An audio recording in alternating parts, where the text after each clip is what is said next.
pour la consolidation des familles, la consolidation des couples dans le monde entier, dans les nations. Donc je coach plusieurs femmes dans l'académie.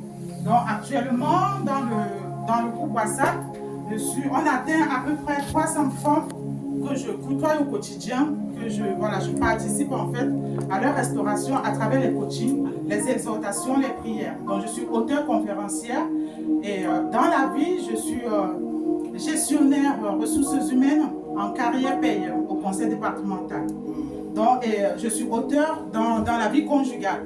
Donc je suis en train de préparer l'édition de mon troisième livre dans le domaine de la famille. Donc, je vous disais, les gens me rappellent tous les jours des belles, que ce soit à travers les réseaux, que ce soit il y a des femmes qui viennent vers moi juste pour me demander les astuces beauté ou pour me dire comment faire pour briller comme toi.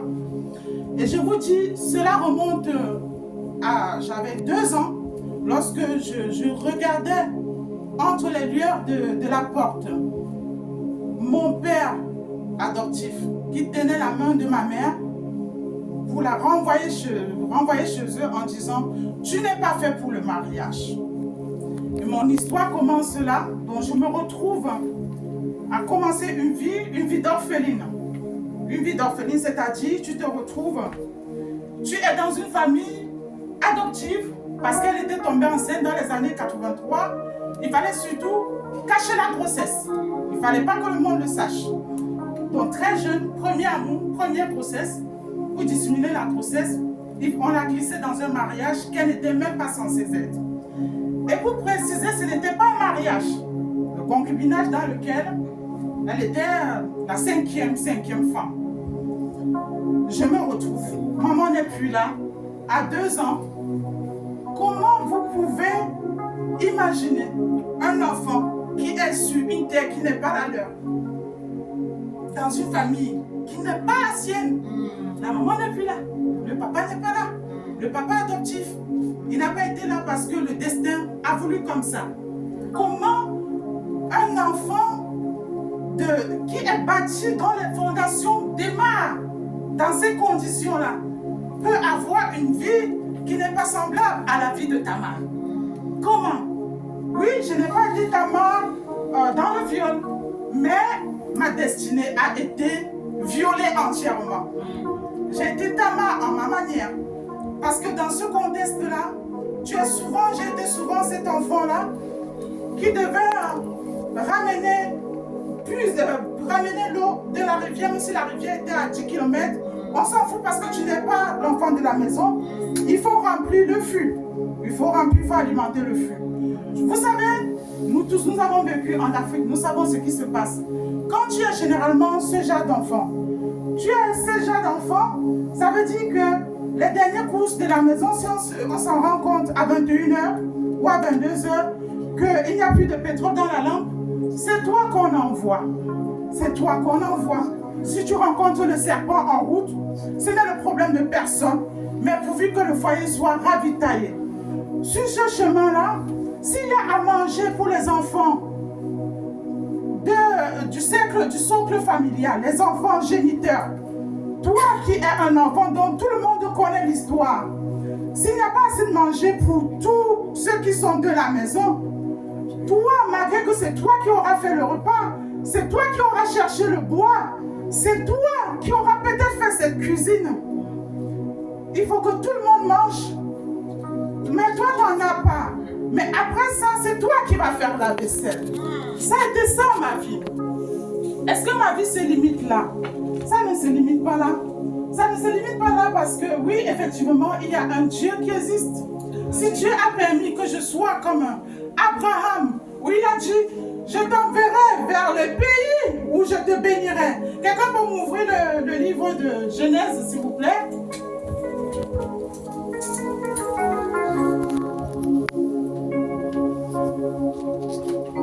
Alors, Genèse 12, l'Éternel dit ceci. Il dit ceci à Abraham. Va-t'en de ton pays, de ta patrie, de ta maison, de la maison de ton père, dans le pays que je te montrerai. Je ferai de toi une grande te bénirai, je rendrai ton nom grand. Et tu seras une source de bénédiction. Je bénirai ceux qui te béniront, et je maudirai ceux qui te maudiront. Et toutes les familles de la terre seront bénies en toi. Oui, le début de mon histoire, semblable à celle de Joseph, qui n'a pas connu Joseph en Égypte. Tout le monde le connaît, éloigné de sa famille. Il a une vie comme moi, né dans une famille normale. Il s'est retrouvé comme un orphelin, un peu comme moi. Si je suis ici aujourd'hui, à 6000 km de cette terre où j'étais né, de ce destin biaisé depuis la naissance, si je suis là, c'est parce qu'il y a un Dieu de grâce et de faveur. Amen. Il y a un Dieu de victoire. Il y a un Dieu conquérant. Il y a un Dieu qui transforme. Il y a un Dieu qui restaure les destinées. Il y a un Dieu qui change le destin. Il y a un Dieu qui répare. Est-ce que c'est tout? Dans ces conditions-là, qui aurait pu imaginer un jour que je pouvais changer de terre? Parce que je n'avais pas un centime. Parce que j'avais papa pour payer l'école. J'avais maman pour payer les billets d'avion. Quand je partais à l'école, pour ceux qui pouvaient à chaque rentrée scolaire me dire, ah voilà une pension pour toi, cette année tu vas, j'espérais. Est-ce que cette année je vais fréquenter? Est-ce que cette année je vais fréquenter? Est-ce que cette année je vais avoir? Mais ceux qui pouvaient me payer la pension, je les honorais en travaillant correctement. C'est ainsi que j'ai pu valider toutes les classes. Mais j'entendais souvent des camarades de classe qui disaient, je vais entrer à l'université, je vais aller à l'étranger, je vais aller ceci. Mais moi, comment je pouvais oser espérer en qui je pouvais? Papa, maman, mais comme je vous dis, il y a un Dieu qui existe. Amen. Après mon bac, après avoir eu le bac, oui, il y a une connexion de destinée qui est venue me dire, je te sors de cette misère et ta vie n'est plus sur cette terre. Alléluia. Voilà, tu vas changer de pays. Mais je vais vous dire, qu'est-ce qui s'est passé? Ce qui s'est passé, c'est que pendant toute cette misère, je me suis toujours vue dans les rues de Paris. Je n'avais pas les moyens. J'avais les chaussures toujours trouvées. Je ne savais pas qui pouvait me payer le billet d'avion. Mais je rêvais, j'avais fait ce choix interne de ne pas vivre intérieurement la vie que je vivais dans le physique, spirituellement. Ce que j'observais spirituellement, moi dans les rues de Paris. Et ce jour-là, la connexion de destinée est venue me dire, oui, l'heure est venue pour toi. Tu prépares tes bagages pour Paris. Moi, je croyais que c'était un jeu. J'ai été convoquée. Et je rends grâce aujourd'hui quand même, parce que j'ai rencontré des gens bien. Je rends grâce à ma famille maternelle, qui ont toujours été là pour moi. Je rends grâce à ma mamie qui m'a appris à être cette femme que je suis. Je rends grâce à mon mentor canadienne, Béatrice Infener. Si elle tombe sur cette vidéo, j'ai été convoquée lors d'une réunion me disant, voilà ton passeport pour Paris. Quand j'arrive à Paris, je crois que tout est fini. 3 mois après à Paris, j'ai réalisé que oui, effectivement, j'ai pas de papier, il faut travailler. J'ai pas de papier, j'ai pas où dormir. Le destin de Tamas commence encore à se réveiller. Où j'avais été accueillie ponctuellement. Ce qui s'est passé, l'homme de la maison, il profitait quand la sœur partait au travail pour me dire, tu sais, j'ai des amis ici, on peut aller les voir, machin, tu es une belle femme, tu es ceci. J'ai dit, je viens d'une région, la région Bamileke, pour ceux qui connaissent le Cameroun. On a une culture très noble et avec des valeurs. J'ai dit, elle m'a accueilli chez elle. Ces choses, ce n'est pas possible. Ni dans notre culture, je ne peux pas. C'est ainsi que le choix, j'ai fait le choix de quitter cette maison-là et je partais me cacher derrière l'église de Nanterre. Je n'avais pas où habiter. C'était soit je cédais aux avances de l'homme de la maison, et en plus, non seulement à ses avances et à ceux de ses amis, ou soit je dormais dans la rue. J'ai fait le choix de descendre dans la rue. Je ne connaissais personne dans le froid hivernal. Je n'ai pas de papier. Plusieurs jours, je suis allée me coucher là-bas à l'église. Continuer à pleurer. Le Dieu que tu m'as pris dans le pays, tu m'as dit tu vas changer de terre, changer de vie, tu vas me bénir. Qu'est-ce que je deviens? C'est ainsi que le prêtre de l'église, il est venu, il m'a dit, ma fille, ça fait quelques jours, je vous vois ici, qu'est-ce qui se passe? Je lui explique. J'ai dit, je n'ai pas où aller. Soit je cède aux avances, soit je dors dans la rue. C'est ainsi que par pitié, il a appelé plusieurs foyers de femmes à Paris. Il est tombé sur un foyer de sœurs religieuses. Et je bénis Dieu, comme on dit, connexion divine. Ça fait 15 ans, c'est pas un mensonge. 15 ans, j'ai rencontré Queen dans ce foyer-là. 15 ans de vie, c'est la 15e année, on s'est rencontrés là-bas. J'ai commencé ma vie là-bas, les démarches pour les papiers. J'ai eu mes papiers en France. J'ai commencé à travailler. Ta main se réveille encore. Ta main se réveille encore. Je me sentais de plus en plus femme. J'avais envie de bâtir. Je ressentais cette envie-là de bâtir ma famille. Mais sauf que je n'étais pas enseignée sur ce qu'était réellement la famille. Vous savez, comme votre histoire, de la façon dont ça a été bâti, les fondations, les hôtels familiaux, je n'avais pas connaissance de tout ça. Je n'avais pas été entièrement édifiée sur toutes ces choses-là. C'est alors que je rencontre quelqu'un, je tombe enceinte et il décide de ne plus être là. Je me retrouve avec une grossesse toute seule. Toutes ces personnes qui me disaient, oui, maintenant que tu es à Paris, on croyait que tu es des filles assez intelligentes, assez sages. Tu te retrouves avec une grossesse. D'autres m'ont conseillé d'avorter. D'autres m'ont conseillé d'accoucher l'enfant et de retourner, laisser au Cameroun, de venir faire ma vie en France, de revenir faire ma vie. J'entre dans une période assez complexe de ma vie. Vous savez, une période de mère seule, une période tumultueuse, où les gens te dénigrent, où tu te retrouves, tu as l'enfant dans la main qui te rappelle ton histoire. Je reste et je dis, en fait, ma vie est en train de... Qu'est-ce qui s'est réellement passé dans ma vie? Il faut que je sache ce qui s'est passé. Parce que j'ai l'impression qu'il y a l'histoire. Donc quand je regardais le bébé dans les bras, j'avais l'impression que je suis en train de lui transmettre ma vie et il va reprendre la même vie. Voilà. Et j'ai dit, mais qu'est-ce qui s'est réellement passé? C'est alors que je décide de me mettre en couple. J'entre dans le concubinage. Je n'avais aucun enseignement en ce qui concerne le mariage, la vie conjugale. Mais j'avais un amour cher, celle de bâtir une famille dont j'ai tant manqué.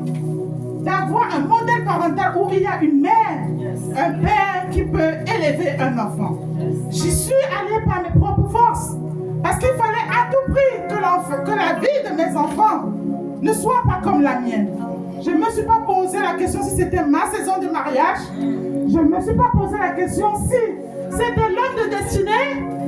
Je ne me suis pas posé la question si j'étais vraiment prête à bâtir correctement un foyer. Je voulais tout simplement ne pas reproduire la même histoire. J'entre dans le concubinage. Vous savez, quand vous y allez par vos propres forces, le diable, il ne vous rate pas. Il va utiliser les amis autour de vous. Vous dire, regardez, là, voilà, une fille intelligente, regardez comment elle finit. Mais elle, et tout ce qu'elle a pu faire, concubinage. C'est ainsi, j'ai été, je vais dire, insultée. Même pas des personnes en qui j'avais vraiment confiance. J'ai été méprisée sur ce chemin-là. J'ai été rejetée.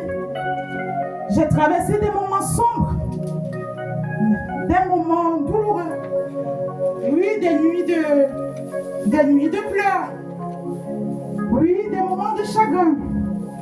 Oui, j'ai déprimé comme toutes les femmes. La dépression, c'est quelque chose qui est normal.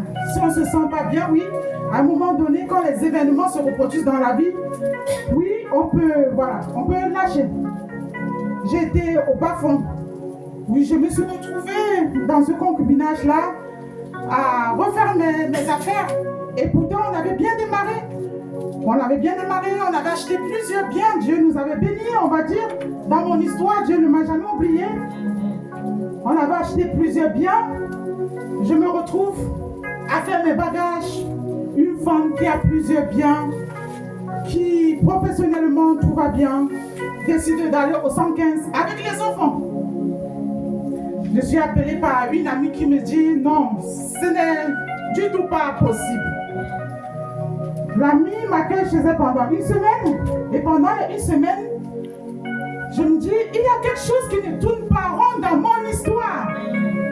Je dis, Dieu, montre-moi. J'ai besoin de comprendre pourquoi à chaque étape, à chaque saison, il y a quelque chose qui ne tourne pas rond. C'est alors que j'ai commencé à avoir de petites visions. J'ai commencé à entrer dans la prière. Je suis rentrée chez moi. J'avais l'air de cette amie avec les enfants. J'arrive chez moi. Mon compagnon est là. Le lit conjugal sur lequel on dormait. Finalement, en étant ancré dans cette Bible-là, j'ai pris un bain pour faire 40 jours, 40 nuits par terre. C'est Dieu qui me renvoyait ainsi dans le plus grand désert de ma vie. Il avait besoin d'opérer un changement décisif dans ma vie. Oui, 40 jours, 40 nuits par terre, où je cherche la face de Dieu. Je tombe donc sur mon mentor canadien, Béatrice Infené, qui a une académie de mariage aussi et qui œuvre pour la restauration de beaucoup de familles, de plus de 5000 familles dans les nations. Je rends grâce à Dieu pour sa vie. J'ai eu l'occasion donc de suivre plusieurs enseignements dans le domaine marital en faisant mes 40 jours par terre, je vous dis. Au bout de ces 40 jours, il me rappelle mon histoire. Il me dit les fondations, les hôtels familiaux. C'est ainsi, je vais faire des recherches dessus pour savoir ce qu'est. Et je vois en fait que ce qui se passe dans ma vie, c'est ce qui s'est passé dans la vie de ma mère. Chassée dans un pseudo-mariage qui était concubinage et dont elle n'était pas mariée. J'ai dit bon, la mienne, je dois la rebâtir autrement. À l'issue des 40 jours, c'est ainsi. Dieu me dit, dorénavant, ce ne sera plus pareil pour toi. Tu vas devoir te ranger. Te ranger, ça veut dire passer par la consécration. S'il y a une femme ici, vous notez si vous voulez. Il me dit, tu passes par la consécration. Et je notais tous les jours les messages qu'il m'envoyait. C'est quoi la consécration?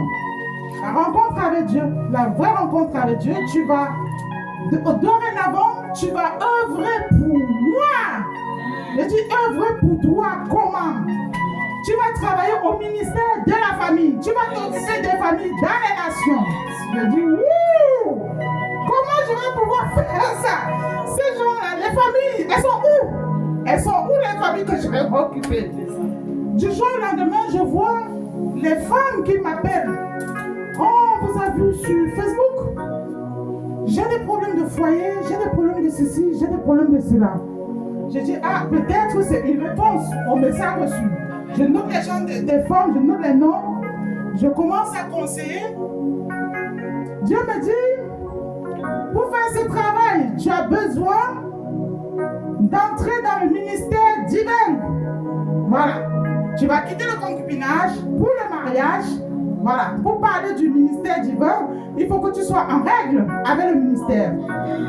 C'est ainsi, il m'apporte la grâce du mariage. Du jour au lendemain, J'ai été bénie par ce mariage-là. J'ai béni la vie de mon mari qui va aussi tomber sur cette vidéo. Il a envoyé son papa faire la dot, faire tout ce qu'il fallait. Il m'a béni même par 2 mariages successifs. C'est-à-dire, il a organisé un mariage sur 2 années successives. On rend gloire à Dieu. C'est ainsi, petit à petit, j'ai commencé à travailler pour le ministère de la famille, qui est l'Académie Grâce Divine, dans laquelle tous les jours, oui, c'est mon quotidien. J'écoute les familles, que ce soit à minuit, 2 heures du matin, que ce soit au Canada. Pendant que je suis assise, oui, il y a les femmes qui envoient les messages, les couples partout. Je n'étais pas destinée à être écrivain. Mais vous pouvez voir tout ce que Dieu fait de merveilleux. Passant par la grâce du mariage, passant par le changement de territoire. Quand Dieu veut te bénir, il te fait changer de territoire. Il te fait changer. Donc, ce soir, vous qui êtes ici, vous devez comprendre le temps et les saisons et le message que Dieu vous envoie. Il faut tout noter. Il va vous faire changer de pays. Il va changer votre nom. Il va baptiser votre nom. Ce nom-là, Académie Grâce Divine, je ne savais pas que je devais me la traîner toute la vie. Voilà. Il va changer votre nom. Et ce n'est pas tout. Lui, il va vous imposer de le rencontrer. Mais est-ce que vous allez avoir cette grâce-là, comme ça, dire oui, j'ai la grâce et puis c'est fini? Non. Vous serez obligé de faire avec Dieu. Vous êtes appelés à mettre Dieu au-devant de votre vie. Aujourd'hui, mon message pour les femmes est que si tu veux prier, tu veux avoir la restauration familiale, tu veux voyager, tu es peut-être en ce moment assis sur le joug des fondations familiales comme je l'étais à l'époque et que tu ne sais pas, tu es obligé, oui, de travailler pour Dieu et ça sans compter. Et ça en permanence. Ce qui se passe, c'est que quand tu décides d'œuvrer pour Dieu, il va œuvrer pour toi et dans tous les domaines de ta vie. Amen. Je dis, il va bénir tous les angles de ta vie. Amen. Pas plus tard que hier, où je travaille, j'ai été appelée à midi par mes responsables qui me disaient voilà une opportunité de promotion professionnelle. Alors que ça ne fait que 3 ans que je suis à la direction du conseil départemental de Seine-et-Marne. Qui aurait su cet enfant qui n'avait pas de stylo, cet enfant qui partait à l'école avec les chaussures percées, cet enfant dont les parents vivaient et qui a vécu une vie d'orpheline, cette femme dont les copines se sont moquées et dit voilà, c'est pas de foyer qu'elle a voulu bâtir, c'est fini dans le concubinage.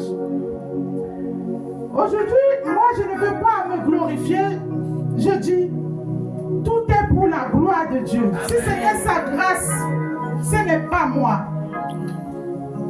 J'aimerais dire à une femme ici, tu souhaites que ta vie change, tu as ta part à faire. Le problème qui se pose, là je prends ma casquette de coach, je vais être un peu dur. Le problème qui se pose pour nous les femmes de notre génération, on est une génération de femmes micro-ondes. On veut tout rapidement. On veut des choses, des bénédictions divines sans faire des sacrifices. Quand tu es appelé à être des leaders, maman, elle peut vous dire, prophète Jérémie, Mercedes de Jésus, elle est là. Notre sœur Marianne peut te dire, il y a les jours où Dieu, ou les semaines, ou les mois, Dieu va t'envoyer prier, te lever tous les jours, de minuit au matin. Et tu vas le faire. Amen. Tout dépendra de l'alliance que tu as avec Dieu. Tu vas avoir une vie transformée. Tu es obligé de montrer l'alliance que tu as avec Dieu. Elle a son alliance avec les femmes en fait pour Jésus. Prophète Jérémie, avec le mouvement des femmes abusées. Moi, je vous parle aujourd'hui du prix que je paye pour l'Académie Grâce Divine. Beaucoup de femmes viennent vers moi, beaucoup de familles pleurent pour la restauration de famille. Quand je leur dis, il faut payer le prix dans la prière. Il faut faire l'alliance avec Dieu, ne serait-ce que prier une fois par semaine dans l'académie. Il faut payer le prix d'aller à l'aurore. Il faut aller à l'aurore pour demander, il y a certaines prières, pour que ça monte. Tu es obligé comme Pierre d'être à l'aurore. Et si tu ne peux pas payer le prix du sommeil pour aller à l'aurore, tu n'auras pas la transformation. C'est tellement beau de rencontrer les femmes qui œuvrent pour les ministères. Mais c'est aussi un moment où nous devons vous dire la vérité. Nous devons vous dire l'envers du décor. Tout le monde veut la grâce. On entend de grâce, c'est juste normal. Je veux dire à une femme ici, si tu es décidée, oui, la grâce va déborder dans ta vie. Il y a de cela 3 ans, je n'avais pas le statut professionnel que j'ai aujourd'hui et qu'on me demande encore de monter. Il y a de cela 15 ans, j'étais sans papier. Mais quel prix êtes-vous à payer? Vous savez, les occultistes, ils payent le prix, hein? Ils payent le prix. Êtes-vous prêts à vous sacrifier pour Jésus? Êtes-vous prêts pour une journée comme ça? Après de grosses semaines de paramétrage de paye, de venir œuvrer pour le ministère? Si vous êtes prête, vous aurez la transformation. Amen. Maintenant, je vais vous donner quelques astuces. Oups.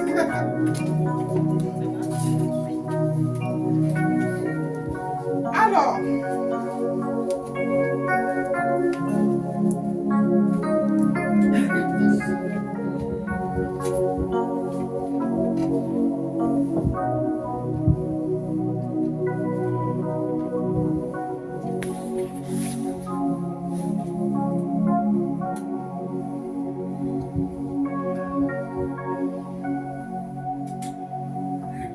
j'aimerais dire à une femme ici aujourd'hui, tout le temps on parle de transformation, de bénédiction, on veut être béni. Mais il ne peut pas avoir de consolidation familiale, de bénédiction familiale, de transformation, que ce soit dans même la vie professionnelle, entrepreneuriat, financier, tout ce que tu veux. Il ne peut pas avoir cela sans alliance. Il faut noter. Montre ton alliance. Montre ton alliance avec Dieu. Et ça parlera en ta faveur. Où est ton alliance avec Dieu? Quelle alliance as-tu avec Dieu? Où tu payes le prix? Montre et ça parlera en ta faveur. La deuxième des choses que je veux que vous compreniez, vous ne pouvez pas le faire, avoir toutes ces choses dont tout le monde veut, sans avoir la réelle rencontre avec Dieu. Où est ta réelle rencontre avec Dieu? Vous allez me dire, mais comment on rencontre Dieu? La rencontre avec Dieu se suit d'un témoignage. Et quand le témoignage est réel, il descend dans les nations. Quand le témoignage est réel, ça se passe comme on est en train de le faire là. Quand le témoignage est réel, c'est matérialisé dans des livres de transformation, dans des livres qui sont dans des différentes familles. Quand le témoignage est réel, tu le transmets aux autres. Tu le transmets aux autres à travers les enseignements, les exhortations.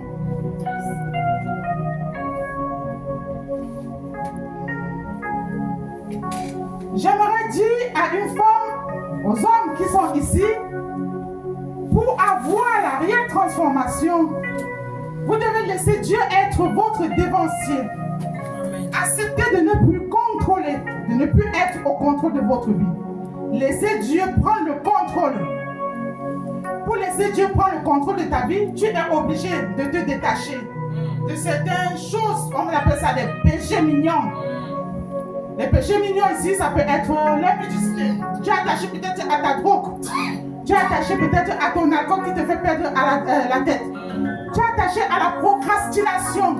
La procrastination, c'est je vais faire aujourd'hui, je vais faire non, en fait je le ferai demain. En fait ce sera après-demain. Le 1er janvier, mes objectifs c'est si je vais faire ça, c'est ça. On est déjà presque le février. Pour les personnes qui avaient des objectifs le premier, où en êtes-vous? Si vous n'avez pas commencé ces objectifs, ça veut dire que vous êtes en mode procrastination. Voilà. J'aimerais aussi dire que tu veux la transformation. Ce que tu dois faire, tu dois comprendre que Dieu doit dorénavant prendre la première place dans ta vie. Voilà. Donc, la place que tu détermineras pour Dieu dans ta vie, c'est la même place qui déterminera pour toi dans les nations. Je ne sais pas, peut-être c'est très technique tout ce que je suis en train de dire.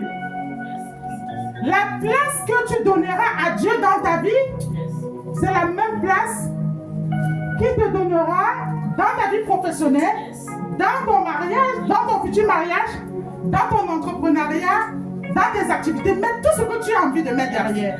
Ça veut dire que tu lui donnes une petite place. Tu ne graviras jamais d'échelon dans ton entreprise. Tu lui donnes une petite place dans ton entrepreneuriat. Ça veut dire que tu ne décolleras pas. Il y a des chiffres que tu n'atteindras jamais.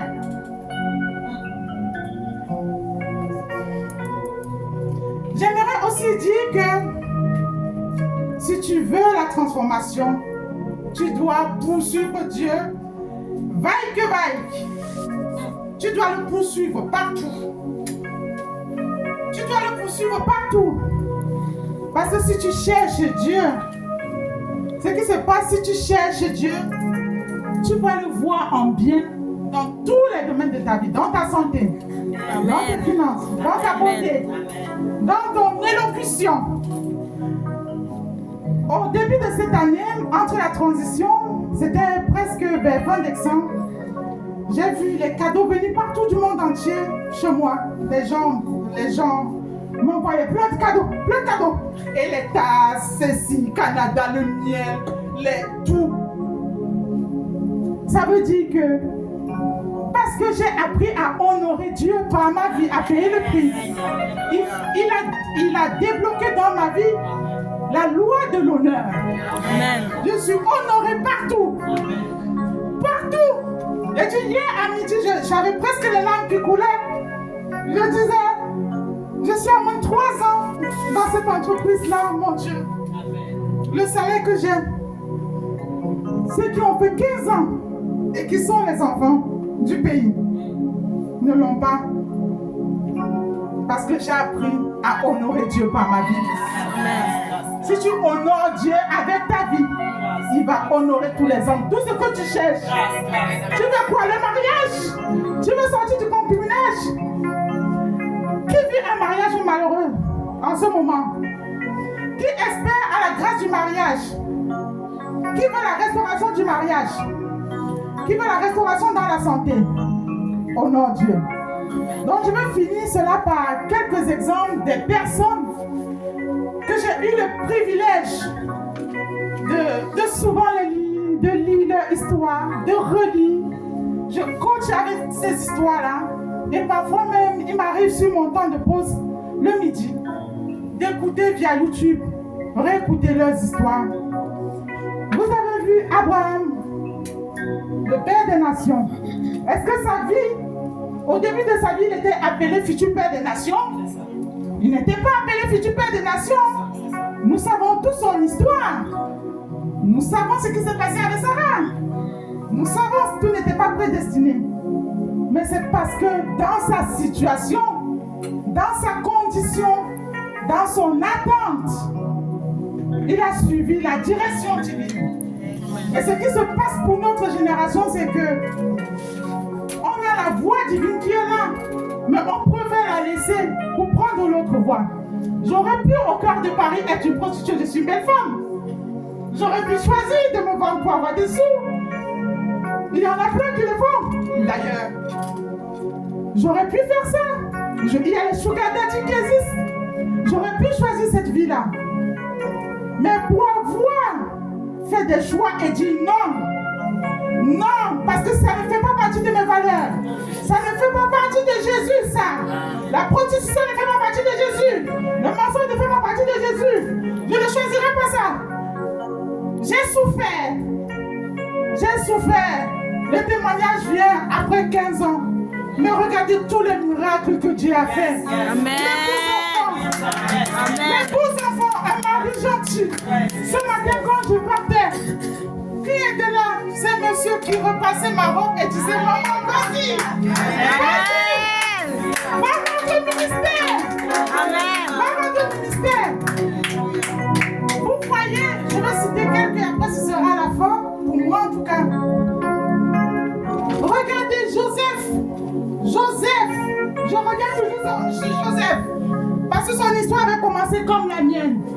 Vous savez comment il avait fini, Joseph? Pour avoir dit non à la femme de Potiphar. Quand la femme de Potiphar voulait qu'il descende son caleçon pour faire des parties de jambes en l'air. Vous savez ce que Joseph a fait? Il a dit non, je ne céderai pas à ça. Je ne descendrai pas mon caleçon. Je ne volerai pas la femme de quelqu'un d'autre. Ça ne fait pas partie de mes valeurs. Joseph avait fait le choix de dire non. Il avait fait le choix de rester comme ça, tirer libre, bam bam. Ça lui a coûté la prison. Mais c'est à la prison qu'il s'est découvert. Il a servi les prisonniers. Mais ce n'était pas fini. Interprète des rêves. Comme Dieu veut te bénir. Aujourd'hui, je rends grâce à Dieu. Parce que parfois, il ne le fait pas tout le temps. Mais parfois, quand il a envie de me montrer la profondeur de quelqu'un qui est devant moi, il va m'envoyer la personne dans le sommet et me montrer comme ça, comme dans un miroir. Ouh! Et je reste comme ça, je dis, c'est quoi ça, mon Dieu? Ouh! Et tu es, en tant que femme de Dieu, tu es obligé de garder tout cela secret, sinon il ne te donnera plus la grâce de la vision. Les femmes qui voient, elles le savent. Mais c'est parce que j'ai accepté de payer le prix. J'aurais pu sortir avec le mari de ma soeur. Ça devait être très facile. J'aurais pu aller coucher avec ces amis-là. Ça aurait été bon, hein? En arrivant à Paris, hein? Oui. Ils auraient pu même peut-être payer une colocation. J'ai préféré dormir, me coucher sur le froid dans la rue.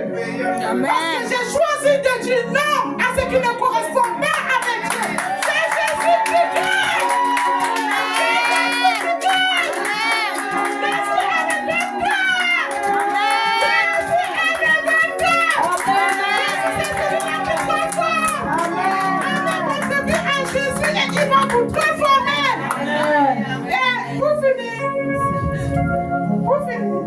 Joseph, il a fini comme gestionnaire de finances. Amen. Gestionnaire de finances. Aujourd'hui, dans l'une des plus grosses machines de l'État, je compte les finances de l'État.